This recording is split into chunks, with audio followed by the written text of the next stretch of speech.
¿Qué tal, amigos? Buenas noches, bienvenidos.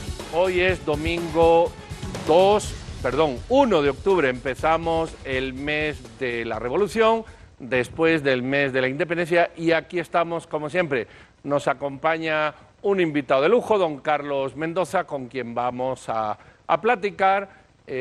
Pues igual que hacemos entre nosotros, hoy incluimos nuevamente una voz fresca, una voz nueva, que seguramente ustedes conocen en red, y si no la conocen, la van a conocer. Así que, don Carlos, bienvenido y muchas gracias.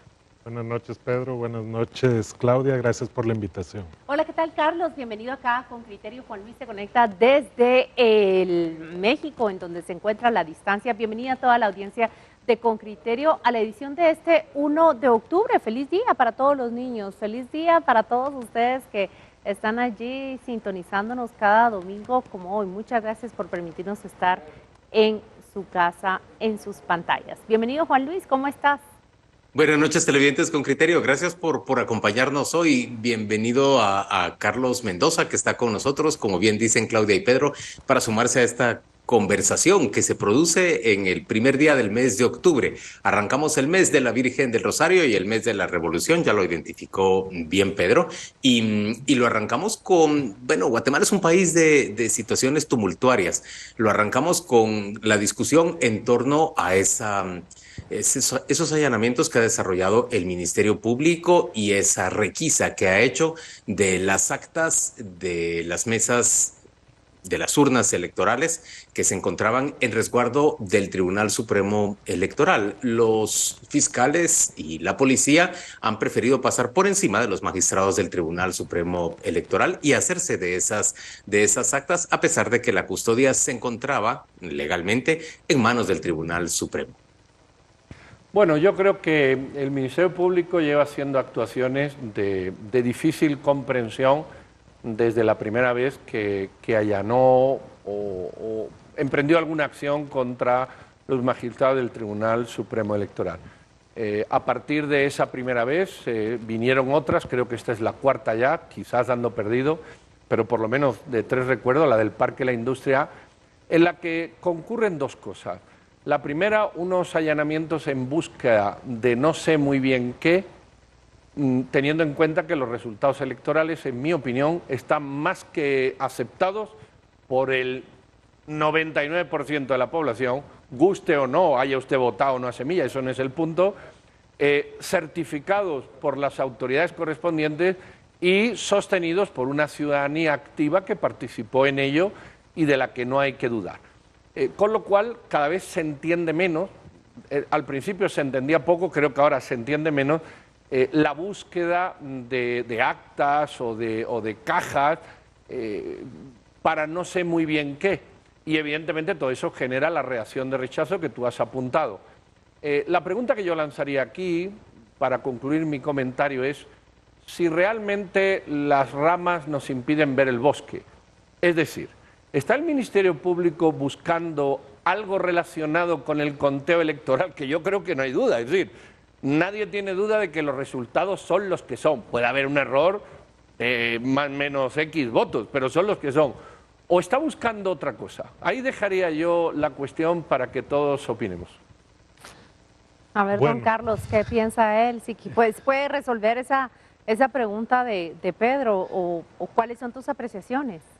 Yo creo que aquí hay una palabra clave que se discutió en el Consejo Permanente de la Organización de Estados Americanos el otro día en Washington, y es el tema de la intimidación, porque realmente el Ministerio Público ha estado usando formas que no son las correctas. Ellos podrían dirigirse a la autoridad electoral de una manera directa, de forma escrita, pueden solicitar acceso a la información, pero montan este show mediático. Operativos donde van agentes del Ministerio Público tapándose la cara, por ejemplo, intimidando a los trabajadores del Tribunal Supremo Electoral, en algún momento intimidando a las personas que cuidaron nuestros votos en las juntas receptoras de votos, a los digitadores en los centros de votación y finalmente intimidando a los magistrados del Pleno del Tribunal Supremo Electoral interponiendo estos antejuicios ante las Cortes Superiores. ¿Para qué? ¿Verdad? Pedro decía, no sabemos realmente qué es lo que hay detrás. Mi pregunta es, ¿por qué lo están haciendo? Porque ellos mismos reconocen que no se puede cambiar los resultados electorales. Esos ya fueron contados, fueron revisados nuevamente, fueron certificados por las autoridades y las personas que fueron electas, desde alcaldes a diputados hasta el binomio presidencial y vicepresidencial, tienen sus certificaciones. Entonces, ¿cuál es el propósito detrás de esto? Y Pedro decía que se entiende menos. Yo creo que se entiende mejor sus intenciones. Y una de esas intenciones, ya que no pueden desacreditar el resultado electoral, es erosionar la legitimidad del proceso y desgastar a las futuras autoridades. Miren, a mí me ha llamado mucho la atención y Carlos, compartimos ahora esta mesa, pero les contaba a la audiencia principalmente, pero a mis compañeros Pedro y Juan Luis también, que participamos y tú eres uno de los ponentes en esa mesa que organiza la Universidad de Harvard en su centro de David Rockefeller. Y una de las preguntas que se lanza de parte de una de las investigadoras, profesoras de la universidad, es ¿quién mueve los hilos del Ministerio Público? ¿Quién promueve estos allanamientos que, lo ha dicho Pedro, no se entendían antes mucho, ahora se entienden menos? Tú lo has dicho, son intimidatorios, pero en todo caso a quien le compete explicarlos y explicarlos de una manera con transparencia y sin dejar pie ni lugar a dudas es al Ministerio Público. Estamos esperando desde hace 3 meses que lo haga, pero las declaraciones del señor Rafael Curruchiche, los comunicados de prensa que se emiten de parte de la institución y también el silencio o las pobres declaraciones que emite Consuelo Perras nos dejan a nosotros con esa misma pregunta. ¿Cuál es el fin que se persigue? ¿Cuáles son las investigaciones que se están siguiendo? Porque han notado que nace confusión si es una investigación que tiene que ver con el movimiento Semilla, si es una investigación que tiene que ver con un ciudadano que duda de que los $2 de votos que se le van a otorgar a los partidos políticos en realidad corresponden a un conteo fiel. El Ministerio Público lo vemos como un ente del Estado que está atacando e intimidando a otro ente del Estado. Es muy interesante leer hoy las declaraciones o escuchar de Gabriel Aguilera, un magistrado del Tribunal Supremo Electoral, donde resalta que todo eso se encontraba protegido por un amparo de la Corte Suprema de Justicia y que simplemente el Ministerio Público violó la protección que la Corte Suprema de Justicia le había otorgado a esas actas y al Tribunal Supremo Electoral. Eso como punto número 1. Como punto número 2, también muy interesante leer una nota, una crónica del diario La Hora también, en el cual reflejan y a través de fotografía pueden mostrar cómo participan personas vestidas de particular en el allanamiento del Ministerio Público. Aunque el diario preguntó y plasma las fotografías de las personas que visten de particular en ese allanamiento con los rostros cubiertos con mascarillas, el Ministerio Público no ha respondido por qué es así y por qué no portaban sus credenciales. Creo que en lugar de dar respuestas a la audiencia, también estoy planteando más preguntas, pero son esas preguntas las que están reflejando los eventos de este fin de semana. Miren, a mí me parece muy relevante encontrar, por un lado, que ni la Corte Suprema de Justicia ni la Corte de Constitucionalidad parecen dispuestas a proteger el proceso electoral, que ante llamados repetitivos de parte del Tribunal Supremo Electoral y del partido ganador del proceso, del partido Semilla, se inhiben de la manera más olímpica de conocer los casos, los trasladan a otras instancias jurisdiccionales y dicen que no van a participar, que por el momento a ellos no les compete y que por tanto no van a participar en esta actuación. Solo les recuerdo a los televidentes que la Corte de Constitucionalidad, aún admitiéndose como no competente, salió rápidamente a forzar a los postuladores del cargo de fiscal general para que incluyeran a Consuelo Porras en esa nómina que le llegó al presidente. Miren, frente a lo que estamos, me parece a mí que es más que evidente, es frente a la función o a la conjunción, a la coreografía que se establece por parte de todas las instituciones que se encuentran cooptadas a partir de la alianza gobernante en el país. No es casualidad que el presidente Alejandro Yamatei no diga esta boca es mía respecto a todo lo que está ocurriendo en contra de los resultados del proceso electoral, que la Corte Suprema se inhiba, que la Corte de Constitucionalidad voltee a ver hacia el otro lado y que el sector privado organizado, el CACIF, emita un comunicado gallo-gallina en el cual habla de muchas cosas y dice sí, va a llegar el binomio presidencial al poder el 14 de enero, pero va a llegar enormemente debilitado y a sabiendas de que tiene toda esta institucionalidad en contra suyo y dispuestos a saltar sobre él en cuanto asuma el poder. A mí me parece que ese silencio y esas palabras a medias, tanto del CACIF, el silencio del presidente Yamatei y la inacción de la Corte Suprema de Justicia y de la Corte de Constitucionalidad, nos habla de una conjunción de poderes en contra de la elección, de la decisión del pueblo de Guatemala que votó por una opción que ellos no esperaban que ganara. Bueno, yo creo, Juan Luis, que en tus palabras hay más emoción que razón. El CACIF, Fundesa, la Cámara de Constructores, la Cámara de Comercio, todos, sin excepción, han emitido comunicados. Claro, que no lo hayamos redactado tú y yo, o Carlos o Claudia, eso es cierto, pero que dejan clarísimo cuál es su postura. Creo que venir a confundirlos es generar una confusión interesada que además no responde a la realidad. Si algo ha sido contundente y rápido, por el orden que todos sabemos, ha sido el comunicado de Fundesa, que al final sector empresarial, de la Cámara de la Construcción, los que acabo de decir. No, creo que eso no obedece a la realidad, sino a deseos quizás de querer redactar uno el comunicado de los otros. Pero los comunicados están con tal nitidez, tal claridad y el rechazo contundente a lo que está ocurriendo, que bueno, no sé si hace falta que salgan a manifestarse a la calle. No responde a la realidad. Y luego hay una cosa que se llama institucionalidad. La institucionalidad, que significa que cada institución tiene su papel. En ocasiones queremos, y eso es poco democrático, que ciertas instituciones nos arreglen los problemas en buen chapín al chilazo, que la Corte lo arregle. Desafortunadamente nos acostumbramos en años pasados a que la Corte lo arreglara todo al chilazo, claro, a criterio político de la Corte, no a criterio jurídico del organismo judicial. Entonces, ¿podemos encontrar problemas? Seguro que la Corte ha actuado en algún momento A y ahora actúa B, seguro. Pero yo creo que la Corte de Constitucionalidad ha trasladado a la Corte Suprema los amparos que le corresponden, pero otras veces no lo hicieron, llevas toda la razón. Pero ahora lo han hecho.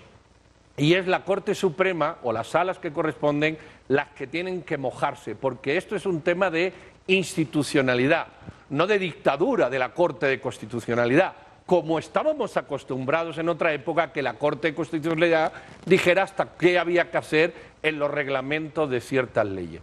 Ahora, estamos muy mal, pero yo creo que hay una institucionalidad que está a prueba y en mi humilde opinión, y lo vengo diciendo del 25 de junio, va a terminar certificando un proceso electoral del que no hay absolutamente ninguna duda de quiénes son los ganadores. Es decir, nadie tiene esa duda, ni sector económico, ni sector social, ni sector político. Algunos sí, eso es cierto. Algunos personajes corruptos que siguen en la sombra. Ahora, pero mira, en ese sentido, hablando de comunicados, a mí me parece que la Universidad Rafael Landívar, con sus comunicados y sus pronunciamientos, en realidad llega a incluso plantear la necesidad de la intervención de la Corte de Constitucionalidad. Ustedes pudieron leerlo, lo que le está diciendo la Corte de Constitucionalidad. Aquí está el orden democrático, aquí está el proceso de nuestra democracia y es la máxima Corte guardiana de nuestra constitucionalidad la llamada a actuar de manera inmediata. Este comunicado de la Universidad Rafael Landívar me parece a mí que es un llamado al diseño que tenemos nosotros como república.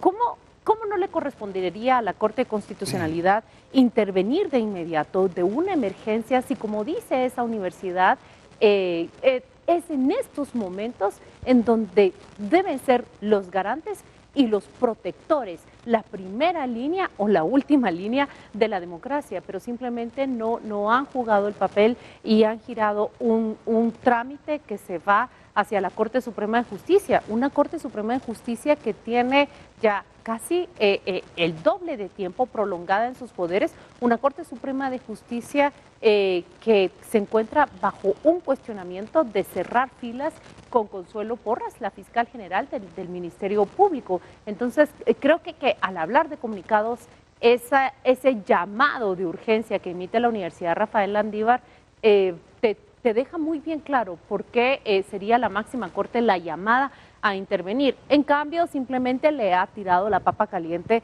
hacia la Corte Suprema de Justicia, que lamentablemente no goza de ninguna credibilidad. Bueno, tenemos que ir a la primera pausa comercial, pero vamos a volver muy pronto para que yo le explique a Pedro y a nuestra audiencia por qué justamente el comunicado de la Cámara de Comercio, que es muchísimo más claro, el comunicado de Ajexport, el comunicado de la Cámara de la Construcción, el comunicado de diferentes organizaciones empresariales como Fundesa, pone en evidencia que el CACIF no quiere pronunciarse con claridad respecto al intento de golpe de Estado de Consuelo Porras, porque adentro se encuentra la Cámara de Industria, que apoya a Consuelo Porras y en donde Consuelo Porras goza aún de una inmensa credibilidad. Vayamos a la pausa y volvamos dentro de muy poco.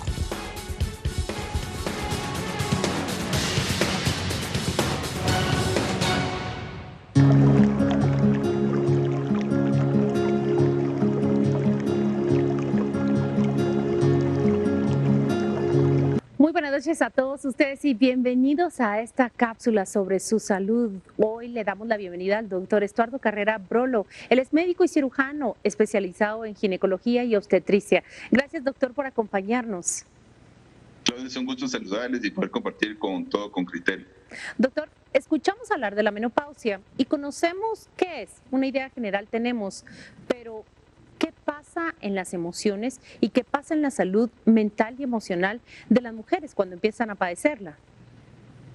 Eso es muy importante lo que usted menciona, Claudia, y porque el cambio es de estar ovulando y menstruando todos los meses desde el desarrollo y que de repente deja de pasar esos cambios hormonales, el cuerpo se resiente, el cuerpo lo resiente, la señora se siente diferente, retiene líquidos, hay calores, hay cansancio, decaimiento, bochornos, dificultad también en lo que es en la intimidad, y eso por supuesto ese estrés va a hacer de que responda diferente a los estímulos que tiene en su casa, en el trabajo, y por supuesto vamos a ver cambios en su carácter que va a afectar a la pareja, con el esposo, y también en la casa con miembros de la familia y del trabajo también. ¿Y qué impacto puede tener en la salud de las mujeres todo esto que usted nos describe?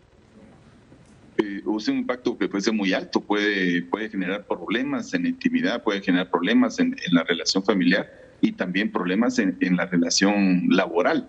Es algo que la señora tiene que saber manejar y saber estar consciente de los cambios que están ocurriendo en su cuerpo, y también la familia, el entorno familiar tiene que estar consciente de que ella está pasando por un cambio y que es algo temporal y que hay que apoyarla. Doctor, ¿qué le aconseja usted a sus pacientes, a las mujeres en su clínica, para poder mitigar los efectos de estas variaciones y de esta afectación emocional? Sí, cuatro puntos importantes. Cambiar el estilo de vida. El primero pues es hacer ejercicio. Si no lo hace, pues hacerlo.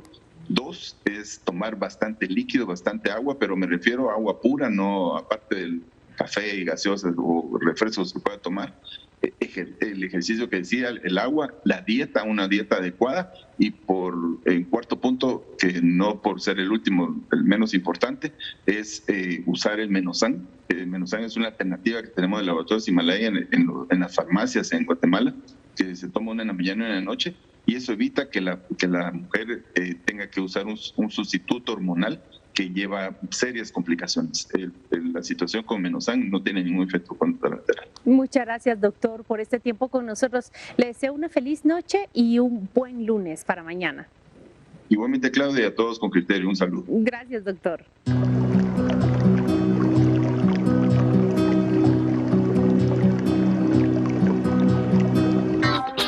En Tuco, muebles chileros a los mejores precios. Entra a tuco.com.gt o llámanos al 2470-6000.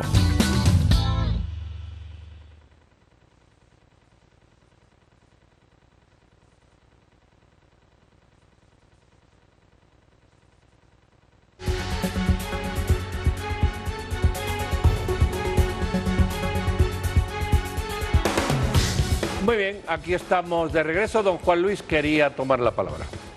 Sí, Pedro, quería decir que cuando vos explicas y procurás sustentar la posición del sector privado organizado con la expresión, por ejemplo, de Fundesa o de la Cámara de Comercio, es necesario explicarle a los televidentes que la Cámara de Comercio se encuentra afuera de CACIF y que es muchísimo más contundente que CACIF para condenar a Consuelo Porras. CACIF no se atreve a tocarla, pero ni con el pétalo de una rosa. Es su aliada, es su amiga, es una persona a la que ellos han condecorado y a la que ven que actúa dentro del margen de la legalidad, incluso cuando está procurando un golpe de Estado en contra de la elección de los guatemaltecos. En cambio, me parece a mí que la Cámara de Comercio actúa con mucha mayor contundencia.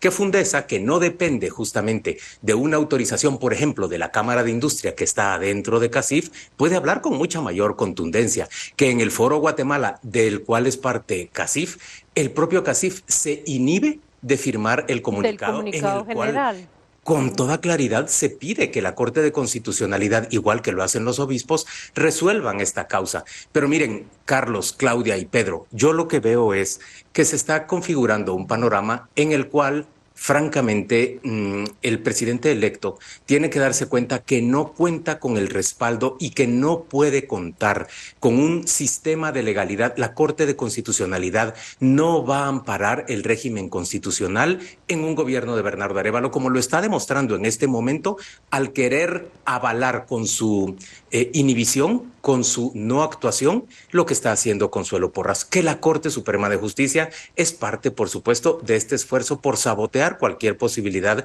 de actuación del gobierno de Bernardo Arévalo. Y a mí me parece que el sector privado organizado actúa en consecuencia junto con ellos, que todos son parte de un mismo entente y que lo que procuran, por supuesto, es mantener vivo el régimen de impunidad para la corrupción, pero sobre todo el tipo de gobiernos que no actúa en favor de la población. Bueno, Juan Luis, tú eres libre de decir sin pruebas, sino porque te procede, te sale, pero es libre de hacerlo, de incluir el sector que quiera. Bueno, pues estás en tu derecho de hacerlo. Lo comentábamos antes, el gran problema de Guatemala es que no tiene delitos graves en los que la injuria y este tipo de cosas son penadas. Y entonces nos acostumbramos. Bueno, vos podrías presentar a decir, una acusación nueva en contra mía en el Ministerio Público y seguro que Consuelo Porras la procesa con facilidad. No, vamos a ver, el odio que tú le tengas a Consuelo Porras, que es también personal, es evidente que no se puede trasladar a los comentarios, Juan Luis. Cuando tú afirmas con esa contundencia soberana, divina, de que el sector privado organizado, bueno, tú puedes decir lo que tú quieras. Yo te he dado mi versión. Y mi versión se traslada en hechos, lo tuyo en palabras. Y los hechos es que la Cámara de la Construcción, que sí está dentro del CACIF, hasta donde yo recuerde, también ha hecho un pronunciamiento y que todas las cámaras se han pronunciado, que el CACIF también se ha pronunciado, que Fundesa se ha pronunciado y que todos, sin excepción, no dicen lo que tú quieres que te gustaría escuchar, pero condenan claramente lo que está ocurriendo y apoyan el proceso electoral y el traspaso de poder. ¿Que a ti no te gusta así? Pues estás en tu derecho, como te digo. De eso a querer meter en el paquete de la corruptela, creo que nos hemos acostumbrado a meter en el paquete de la corruptela con una facilidad pasmosa a quien nos da la gana. Y eso es muy peligroso. Primero porque denota un autoritarismo brutal. Y segundo porque no asume la responsabilidad que no existe en la ley. Pero bueno, cada quien con su canción. Yo dejo ahí que quien quiera leer, lea los comunicados, saque las conclusiones y ahí está. Aquí no hay nadie, nada más que un montón de corruptos que todos sabemos que están por el Congreso, por las aduanas y por otros sitios, con ganas de que esto no suceda para seguir viviendo de lo que llevan robando este país por mucho tiempo. De eso a meter a ciertos actores, bueno, cada quien es libre, esa es la grandeza de la libertad y de la democracia, que también conlleva responsabilidad, no se nos olvide. Yo creo que sí es importante distinguir el tono y el lenguaje de los comunicados. Son distintos, sí. Efectivamente, unos son más contundentes en señalar lo que hemos dicho antes, que son arbitrariedades, intimidación, y que se ha cruzado una línea, digamos, de respeto a esa misma institucionalidad, porque se está atacando al Tribunal Supremo Electoral directamente. Ahora bien, creo que lo que hay que señalar es que sí se está generando una alianza prodemocrática mucho más amplia de la que teníamos antes del 25 de junio, ¿verdad? O de la que incluso teníamos antes de arrancar septiembre. Es correcto. Sabemos que en el caso del CACIF es difícil para ellos ponerse de acuerdo, incluso en los matices del lenguaje, pero como dice Pedro, se han pronunciado en contra de estos abusos del Ministerio Público. Yo resaltaría que también hay otros comunicados importantes, sobre todo de organizaciones de pueblos indígenas. Creo que eso es lo que está revelando, es un gran movimiento social del que Guatemala se percató apenas el 29 de julio del año 2021, con ocasión del despido irregular del jefe de la Fiscalía Especial contra la Impunidad en Guatemala. ¿Recuerdan ustedes aquella manifestación que no nace directamente acá, en la plaza central de la capital, sino allá en el kilómetro, será en el punto de encuentro de Totonicapán? ¿Era cuatro caminos? Es cuatro caminos. Comparto con Carlos lo que dice, también comparto con Juan Luis. Uno nota los comunicados de prensa, porque Juan Luis está exponiendo los argumentos. Es muy diferente el tono que se está utilizando desde la Cámara de la Construcción, muy distinto el tono que se utiliza desde Fundesa, y entonces eso nos va mostrando que el sector privado no es granítico en sus pronunciamientos. Por ahí va un comunicado que se queda en términos muy generales, y es justamente de la institución CACIF, que ha respaldado la gestión de Consuelo Porras, pero luego las diferentes cámaras apuntan más directamente hacia lo que está ocasionando. Y comparto contigo finalmente que lo que pase mañana con esas manifestaciones que se están convocando a nivel nacional y a nivel de la capital, están mostrando cada vez alianzas mucho más amplias, más fuertes. Veremos en ese sentido. Medir la fuerza con el número creo que no va a ser lo que nos guíe necesariamente en este punto, pero vean ustedes también el tipo de voces o el tipo de unanimidad que hay a nivel internacional. Es que sale un comunicado emitido por los países centroamericanos, prácticamente a una voz, señalando lo que ocurre en el país. El silencio de Alejandro Yamatei, que Bernardo Arévalo sale a denunciar directamente en su regreso de México hacia Guatemala. Bernardo Arévalo planificaba un viaje hacia Estados Unidos, encuentros con diferentes liderazgos, y ha debido suspenderlo, regresar a Guatemala, y le dice: presidente Alejandro Yamatei, usted es responsable, pronúnciese de una vez por todas. Ahí hay un gran silencio. ¿Qué nos preparan los siguientes días? Creo que veremos esa amplia alianza que se ha despertado. ¿Hacia dónde va el Ministerio Público? Es una interrogante también que nos habíamos dejado de plantear en los últimos días, pero bastó que terminara septiembre para ver que no ha concluido su trabajo. No, yo creo francamente que lo que se busca es debilitar al gobierno entrante y mostrarle que en su actuación a partir del 14 de enero, si bien va a poder llegar al poder, se va a enfrentar a un cerco, a un tendido, que es el de los aliados del presidente Yamatei, y que coordina con buena parte de la élite económica, y que cualquier actuación suya va a ser frenada y combatida tanto por el Ministerio Público de Consuelo Porras como por los opositores, que son los actuales aliados del presidente Yamatei en el Congreso, y que no podrá gozar de ningún tipo de amparo constitucional de parte de la Corte Suprema y de esa Corte de Constitucionalidad. A mí me parece que frente a lo que estamos es en realidad a la demostración, a la ilustración de cómo se tiende un cerco en torno a un gobernante por no haber sido del agrado de quienes tienen más poder en este país. Que deben de ser las comunidades que paralizan el país, digo yo, ¿no? Porque esos son los que tienen el poder. Bueno, yo creo que el discurso lo aguanta todo, Juan Luis.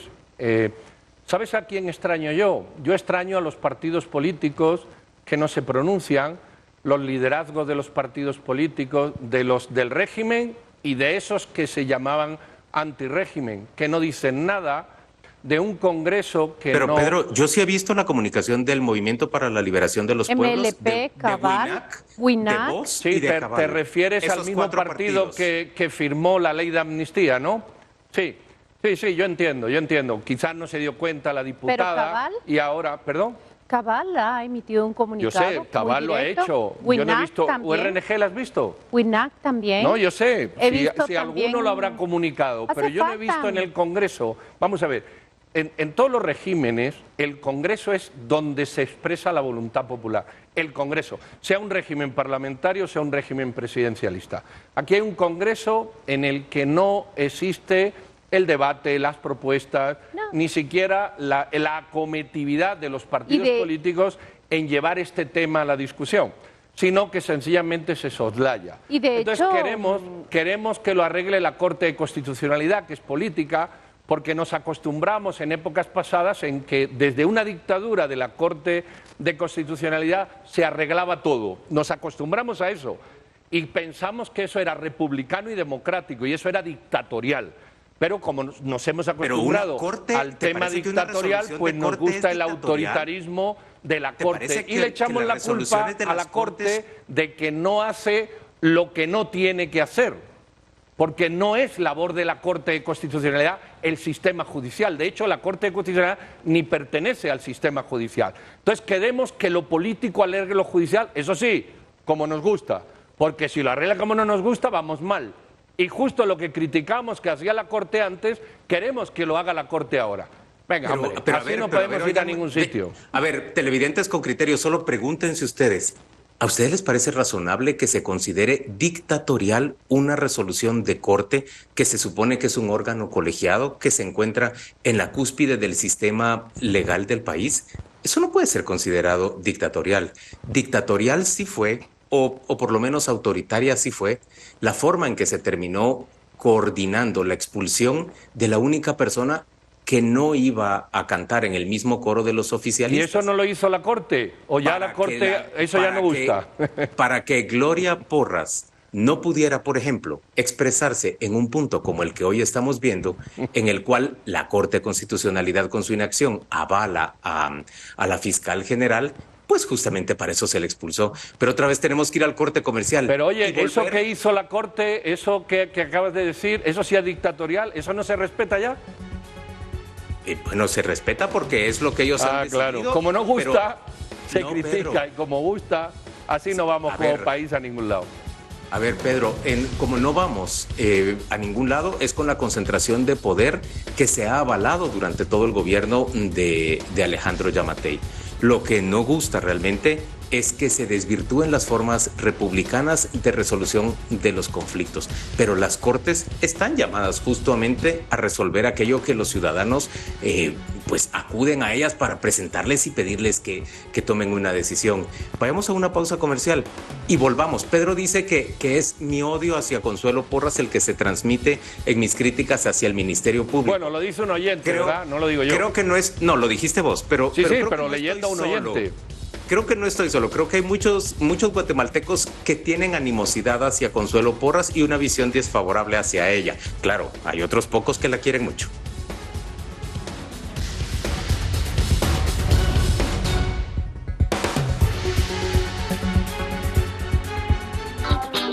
Estrena muebles sin gastar de más. Comprando en el Tuco. Entra a tuco.com.gt o llámanos al 2470-6000.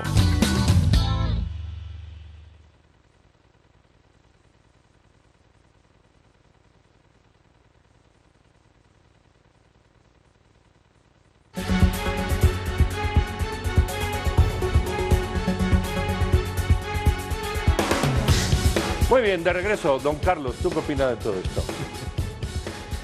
Bueno, yo considero que en tus apreciaciones sobre la actual Corte de Constitucionalidad hacías una comparación con la anterior Corte y sí hay diferencias marcadas entre ambas, pero yo creo que el principal problema es la inconsistencia de esta misma Corte, porque en un caso pues resolvió inmediatamente y en otro caso pues como planteaba Claudia, pasó la responsabilidad a la Corte Suprema de Justicia, cuando en realidad sabemos que son cosas urgentes que ponen en demasiada tensión al sistema político.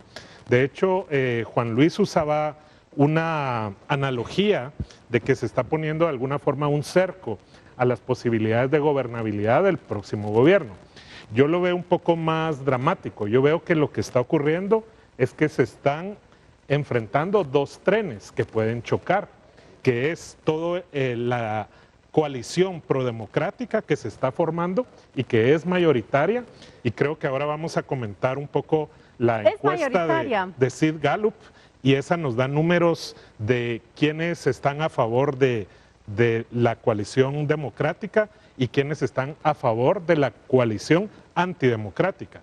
Entonces, de eso va a salir algo, pero va a ser conflictivo, o sea, nos están llevando al extremo que puede aumentar los niveles de conflictividad en el país. Lo que pasa es que pareciera, de acuerdo con mis apreciaciones, con lo que revela la encuesta, es que aunque pareciera que hay una polarización, los números nos están reflejando que no es del todo una polarización. No es un país dividido en 5.1 versus un 5.4 o un 5.2 versus un 4.8, sino muy por el contrario. Una de las primeras preguntas que lanza la encuesta es sobre el deber ser, ¿verdad?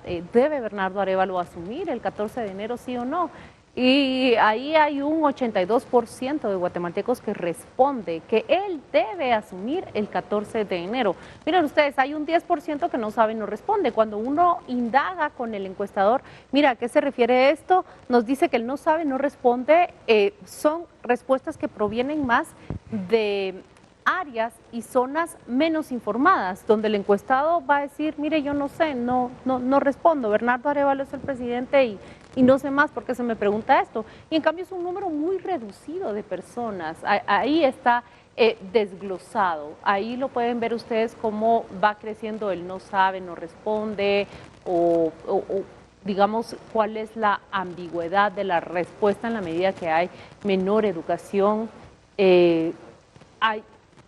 Lo tenemos desglosado tanto por zonas como por educaciones, y ahí ustedes ven en la primaria pues ya existe una respuesta que es distinta.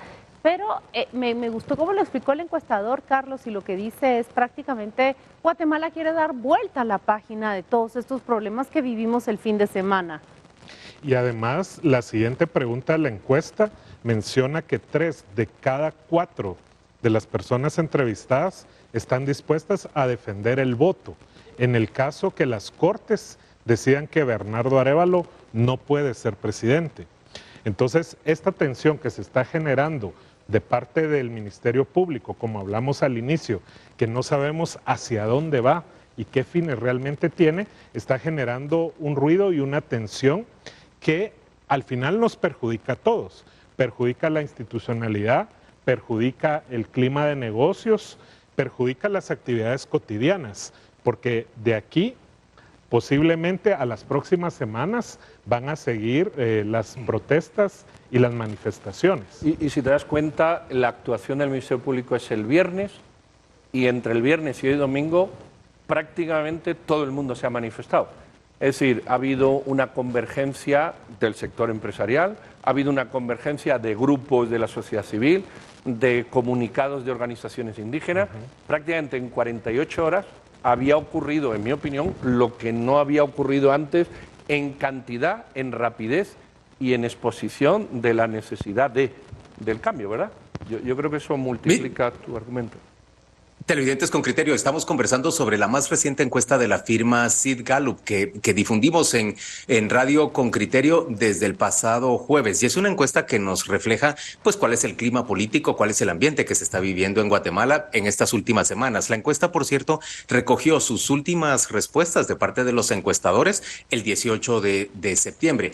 Carlos Mendoza está invitado el día de hoy en buena medida porque él es un experto en números y él estudió esos resultados de la encuesta que fueron presentados por Radio con Criterio. Y a mí me gustaría a él preguntarle, Carlos, ¿qué encontraste, por ejemplo, cuando se pregunta sobre las figuras más desfavorecidas por la población, menos populares o, por decirlo concretamente, las menos gustadas, las más impopulares en Guatemala?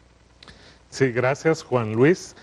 Básicamente la encuesta le pregunta a las personas qué opinión tienen, si favorable o desfavorable, respecto a Bernardo Arévalo, Karin Herrera, el alcalde Quiñones, el presidente Yamatei, la excandidata Sandra Torres y luego dos personajes muy polémicos por lo que hemos platicado, que es la fiscal general Consuelo Porras y el fiscal especial contra la impunidad, Curruchiche. Ellos aparentemente no salen tan mal evaluados cuando se resta las opiniones favorables y las desfavorables, pero es porque el nivel de conocimiento de estos dos personajes del MP no es tanto como el de Alejandro Yamatei o Sandra Torres. Correcto. Y una vez ajustamos por ese desconocimiento que hay en los encuestados, resulta que Porras y Curruchiche tienen los mayores niveles de opinión desfavorable.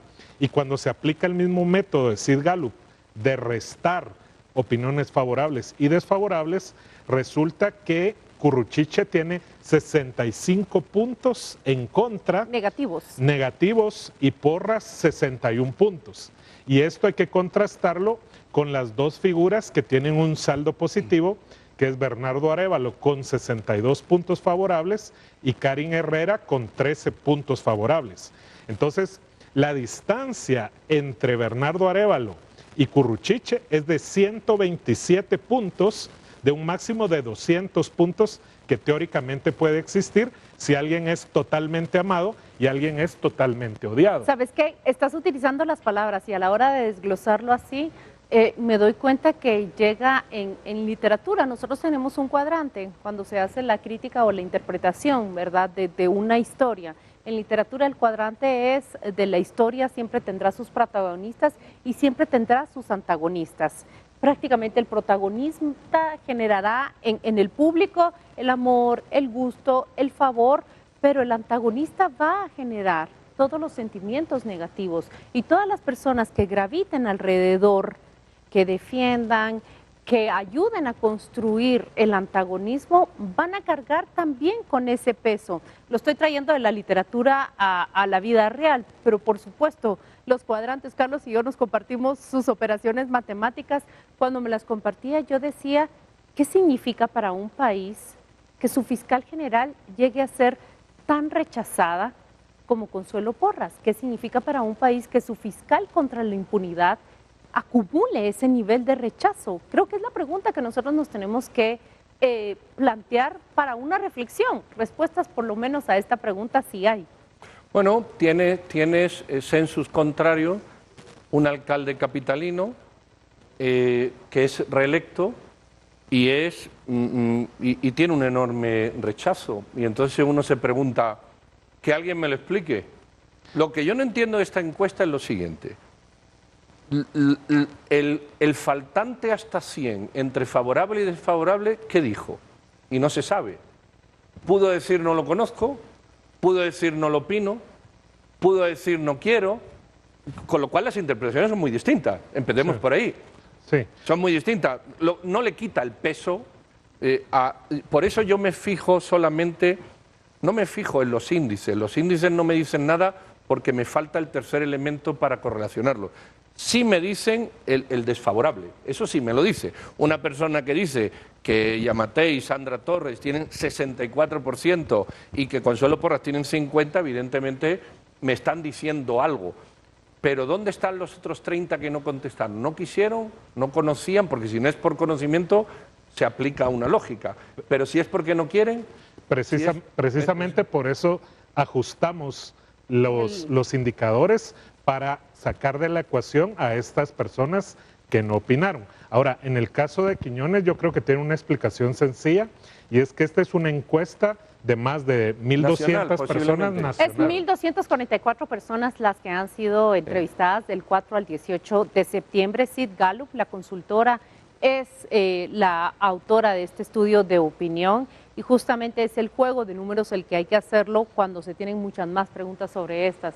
Allí Bueno, en están... todo caso, sí hay números que a la simple lectura te dejan claro que hay rechazo o que hay aceptación de algunas Y personas. mira, Eso sí es cierto. no es exclusiva en esta encuesta. La Fundación Libertad y Desarrollo levantó una encuesta hacia agosto del año 2022 y también se planteó la misma pregunta sobre la aprobación o la reprobación de la fiscal general. En aquel entonces fue un 85% quien la reprobaba frente a no sabe, no responde o que la aprueba, que es minoritario. Luego vemos nosotros que la encuesta de prensa libre elaborada por Prodatos en este año, en mayo y en junio del 2023, también plantea la pregunta, sale a preguntarle a los guatemaltecos y sea quien pase el examen, pues no, la fiscal general está en números negativos y cada vez más Claudia, bajos. pero pienso que a la pregunta que planteabas respecto a qué significa para la sociedad o para el país que, por ejemplo, su fiscal general o su fiscal especial contra la impunidad sean tan detestados por la No hay ciudadanía, confianza en su trabajo. no, me parece que es más importante todavía. Las instituciones que ellos encabezan se debilitan enormemente y dejan de ser de la confianza de la ciudadanía. Y eso sí es un despropósito para una república y para un país que querría tener un sistema de justicia en el cual confiar. Se persigue, eso es lo que percibe en buena medida la población. Se persigue a ellos, a aquellos que critican, se persigue a aquellos que se han dedicado a investigar corrupción, y se premia devolviéndole sus propiedades a los ladrones de fondos públicos guatemaltecos. ¿Les parece que vayamos de nuevo a una pausa y volvamos para concluir?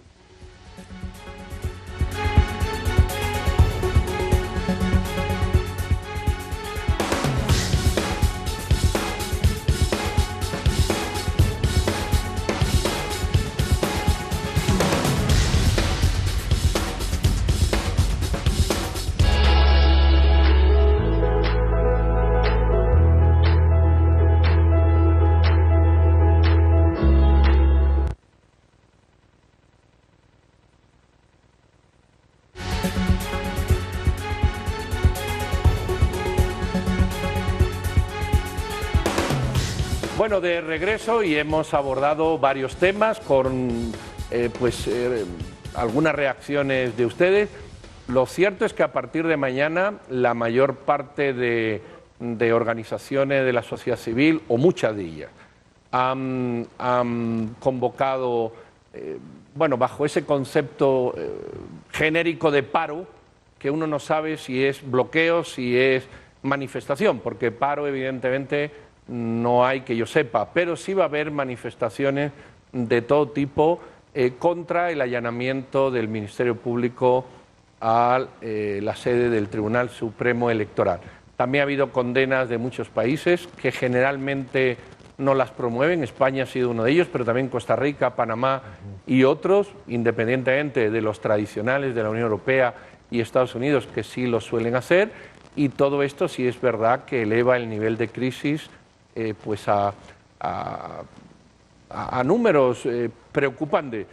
Yo dijo Carlos una cosa al principio que anoté y es textualmente decía, se pretende erosionar el proceso o intimidar. Y yo preguntaba a Carlos cuando tú lo dijiste, me callé ahí, pero ¿erosionar qué? Es decir, el proceso ya está claro. Yo no sé quién todavía se cuestiona que no va a ocurrir lo que ha salido. ¿Qué se puede erosionar? La legitimidad. Sí, pero ¿qué trascendencia puede tener eso? Es muy importante porque las elecciones, su principal función en un sistema democrático es proveer de legitimidad a las autoridades que van a ejercer el poder. Entonces, si tú plantas dudas en la población sobre que el proceso electoral fue justo y libre, entonces estás erosionando ese poder. Hay un 90% de gente que cree que fue correcto. No, la insistencia, ¿de verdad se puede erosionar eso?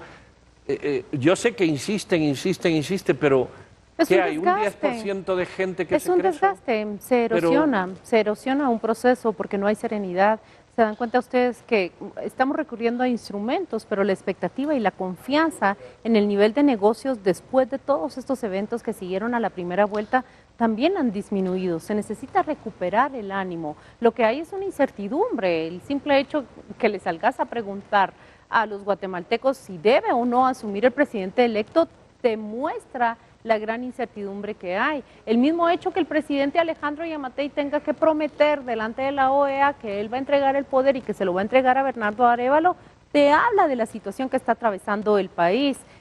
Lo lamentable es el costo que tiene, porque es gasto de energía, gasto de trabajo con todos esos fiscales que uno ve que llegan al Tribunal Supremo Electoral o que llegan al centro de transmisiones, extraen unas cajas y luego dicen, no, ya pasó, y entonces erosionan la credibilidad en cada una de las instituciones. Pero ¿dónde crees tú que hace mella, o Juan Luis, que estás por intervenir, dónde creéis que hace mella, quién se cree que el allanamiento del Tribunal Supremo Electoral último, que captura las actas y todo esto, eso va a cambiar algo? Más que los que se lo creen, que ya son un 10%. Es decir, ¿quién más puede sumarse a ese grupo? Ese es mi punto. Yo lo que pienso es que se está construyendo un clima de tal tensión y se procura, aunque como bien decís, en este momento muy poca gente lo cree, poner duda o colocar una sombra de duda sobre el proceso electoral. Me parece que lo que procurarán será que una vez que Bernardo Arévalo llegue al poder, cualquier causa, cualquier acción suya que no sea del agrado de la cúpula empresarial, que no sea del agrado de quienes están acostumbrados a robar del erario público para vivir, pues sea causal suficiente para que la fiscal Consuelo Porras, para que su Ministerio Público presente un antejuicio en su contra y se le procure desaforar. Miren, esta no es una situación idéntica, ni mucho menos, a la que vivió el presidente Pedro Castillo en Perú. Hay unas características muy distintas entre el presidente Castillo y el presidente Arévalo, pero me parece que ese escenario, el de la posibilidad de acosar, de procurar defenestrar al presidente Arévalo, se encuentra en el imaginario de muchas personas con gran poder que están muy insatisfechas porque las elecciones no resultaron como ellos querían. Y creo también que esa alianza que se ejecutó, que se concentró y se perfeccionó durante el periodo de Alejandro Yamatei, con una Corte de Constitucionalidad, una mayoría parlamentaria de derecha, una Corte Suprema de Justicia y Cortes de Apelaciones favorables, me parece que esa alianza y esa concentración de poder pretende actuar en contra del presidente Arévalo, como ahora mismo están actuando en contra del presidente, porque cuando la Corte de Constitucionalidad sale a lavarse las manos y a decir, ay, fíjense que no, ahorita mejor no quiero yo resolver sobre este asunto, que lo vea alguien más, cuando hasta los mismos obispos le están diciendo, estamos frente a una crisis de constitucionalidad, eso les toca a ustedes. A mí me parece que eso habla de la animosidad y del antagonismo que hay hacia quien ganó las elecciones. Por eso hay que ser liberal y no de derechas como tú, Juan Luis, para que no te metan en ese paquete de aliados del gobierno.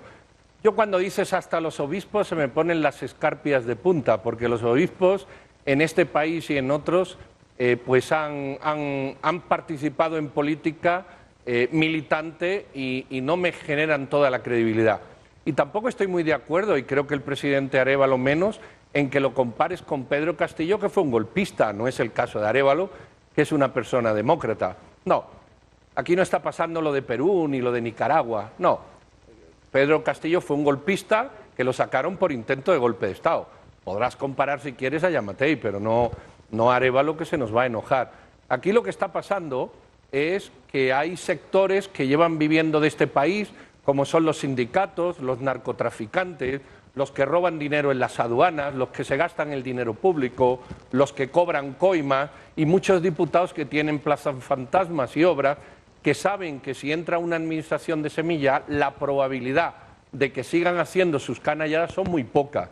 Y ese grupo que forma parte de unos diputados electos del Congreso, algunos visibles y otros invisibles, como el señor Alejos, y grupos sindicalistas y demás no están dispuestos, y narcotráfico y crimen organizado, a que un grupo como ese Semilla llegue y corte la raíz de todo esto.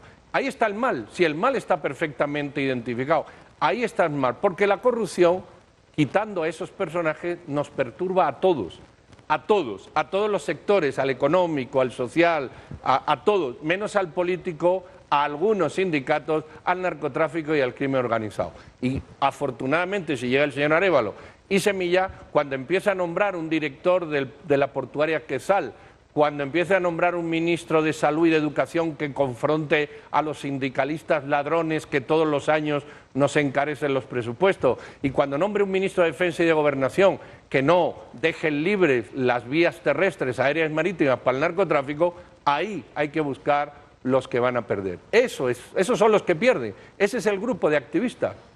Lo grave es de que justamente antes de la primera vuelta, esa competencia electoral se daba precisamente en eso que Pedro está resaltando, es decir, un sistema corrompido, corruptor y criminal versus una propuesta reformista. Otras alternativas, claro. ¿Verdad? A ese sistema. Totalmente. Ahora, el problema es que una vez pasa Bernardo Arévalo a la segunda vuelta, realmente cuando ven que esas posibilidades de cambio son muy probables, entonces la alianza pro corrupción se vuelve una alianza antidemocracia. Claro. Antidemocracia. Y anti los resultados electorales, anti el movimiento Semilla. Entonces esa es la gravedad del asunto, que las alianzas criminales se vuelven una alianza antidemocrática, porque lo que había antes, como lo dice el Instituto de Variedades de Democracia de Gotemburgo, que platicamos el otro día, es que entramos a elecciones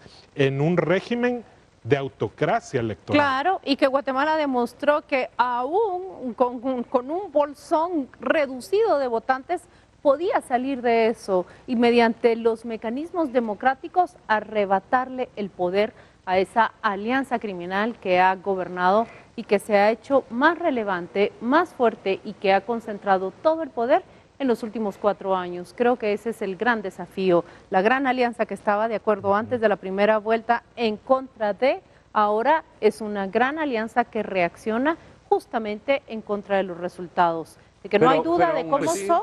Pues visto todo lo que ustedes describen, empezando por la descripción de Pedro, la de Carlos y la de Claudia, es que me sorprende que el CACIF no pueda ser contundente y salir a decir: Consuelo Porras, detenga ya su actuación en contra del sistema electoral. Comprenda que la población ya eligió y deje de estar usted favoreciendo a los corruptos y a los más terribles de este país. Me sorprende que no pueda salirle a decir: Corte de Constitucionalidad, está en sus manos resolver esta situación. Póngale freno a un juez espurio como el juez Orellana para que deje de actuar de la manera que está actuando. No comprendo, si sus intereses no son los mismos de estas personas que describía Pedro, ¿por qué no lo hacen? Esa es mi duda fundamental. Quizás porque no le redactas tú los comunicados, Juan Luis, pero dicen los mismos, los resultados electorales son inalterables y ninguna investigación penal puede modificarlo. Que a poco que lo pongas en la mesa es lo mismo que tú dices, pero claro, tú es que quieres que lo digan como con tus palabras. Evidentemente con tus palabras no lo dice. También dice más adelante: las autoridades electas del Parlamento, de las alcaldías y tal, deben asumir el 14 de enero. Bueno, otra cosa es que pidamos que CACIF nos contrate como redactores de comunicados para que digan lo que nosotros queremos que digan. Pero yo creo que lo expresan claramente, porque cada persona y cada institución expresa las cosas. Ahora, ponerse a estas alturas a dudar de que el sector empresarial lleva meses desde las elecciones y el último ayer del lado del respeto a los resultados electorales, a la democracia, a la toma del poder, me parece un ejercicio de mariachis bastante interesante. Pero la grandeza de la libertad, ¿qué quieres que te diga? Pero ahí están los comunicados. Lo que pasa es que el CACIF no es una organización monolítica donde todos piensen igual. Claro. Entonces ellos tienen que hacer malabares con las distintas posturas, y deben haber personas que son más prodemocráticas y otras que son menos. O más procontundentes, y personas que en vez de decir que se vaya la fiscal, como tú lo dirías. Hay personas que dicen que, como dice el cacique, que la persecución penal no altera los resultados. Yo creo que está claro que hay un apoyo social, económico y político por un lado, pero también al proceso, ¿verdad? hay que tener en cuenta los intereses, ¿verdad? Aparte de las diferentes opiniones, los intereses que se puedan tener en cada grupo de presión. Hemos llegado al final de la transmisión de este programa. Gracias a la audiencia con criterio por prestarnos atención. Nos despedimos de ustedes. Sintonícenos mañana, 88.9 del FM o en nuestras plataformas YouTube y Facebook.